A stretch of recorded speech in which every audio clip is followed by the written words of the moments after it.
and it's Erie County, Ohio, and we're here with Vermilion Mayor Jim Forthofer, and we're going to ask him a few questions today about things that are going on in the city and what he expects to see in the future. And first off, Mayor, what is the greatest challenge that the city is facing today? Well, it's not unique to Vermilion, but it's trying to correct our direction and deal with a decaying infrastructure that is common to all of northern Ohio with a limited budget. In many cases, industry that's left, our nearby Ford plant is no more.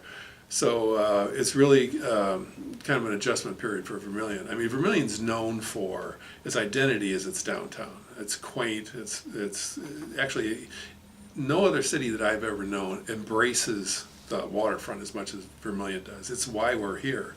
It's where boats were built and fishing started, and that's our identity. And actually, the downtown Vermilion that everybody knows is at 100% capacity. Every store and every residence available is filled. The challenge, though, is going to be developing and continuing a revenue stream in the eastern portion of the city. And as most people know, Vermilion's two counties. The downtown is in the county seat. The city seat is in Erie County. The developable land is in Lorain County. Most of the people live in Erie, but most of the land is in Lorain. And that's really where the growth opportunity is, and that's the biggest challenge. So for right now, it's trying to, with a meager budget, keep our infrastructure turned around and going the way it's supposed to go.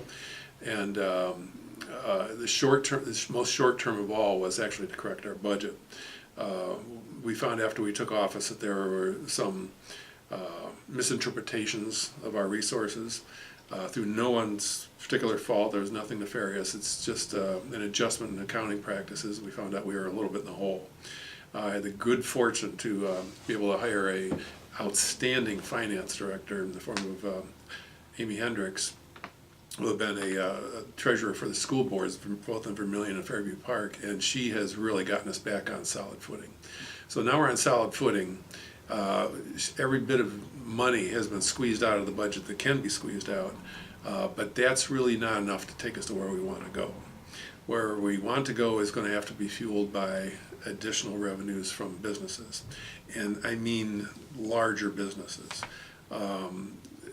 We love the ice cream, we love the T-shirts. They're all good. They're what bring thousands of people here during the summer. But large, heavy employment, good benefit-paying businesses is what's going to make it work for Vermilion, like it does just about everywhere. We don't have the benefit of a Kalahari or a Cedar Point.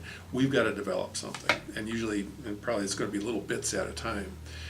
Vermilion has to contend with a ebbing and flowing population. Population's 10,451 people all year round. However, it swells to double and triple its size during the summer. Most businesses that depend on foot traffic really can't adjust to that type of ebb and flow. The types of businesses that we actually have been lucky at getting so far in the first year and a half that I've been mayor are businesses that have a large internet component. One of those would be Defense Soap. They make a antifungal soap.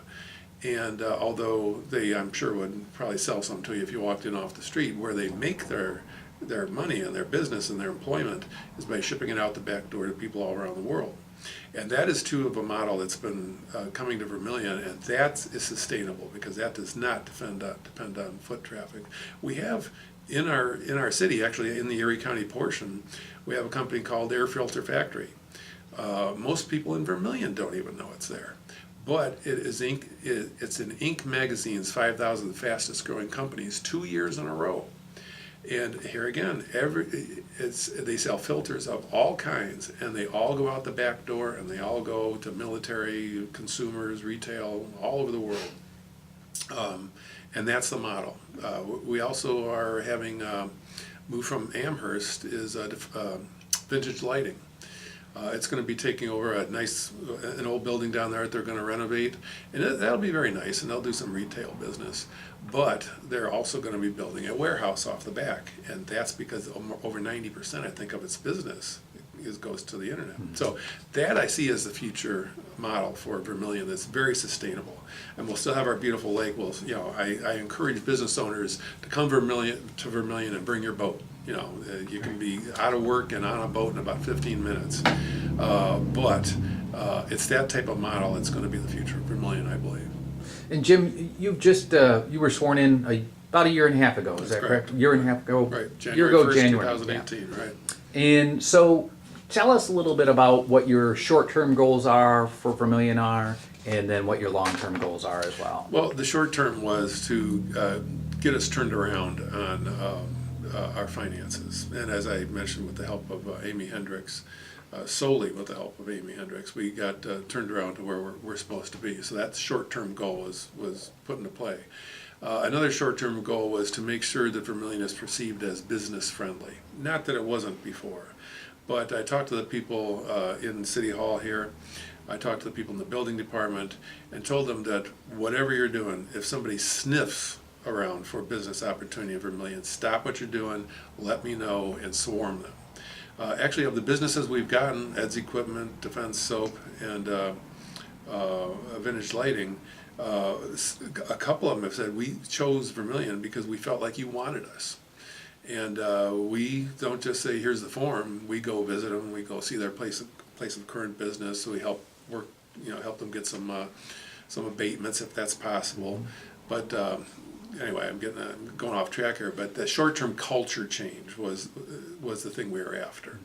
And long-term is, as I said, to take the burden of infrastructure financing off the backs solely, pretty much, of the residents and move it onto a healthy business foundation. And Mayor, talk to us a little bit about what the, from an infrastructure standpoint, what would be a specific project that you're looking forward to completing? Sure. We are, again, like many Northern Ohio communities, our water distribution system is sorely in need of updating.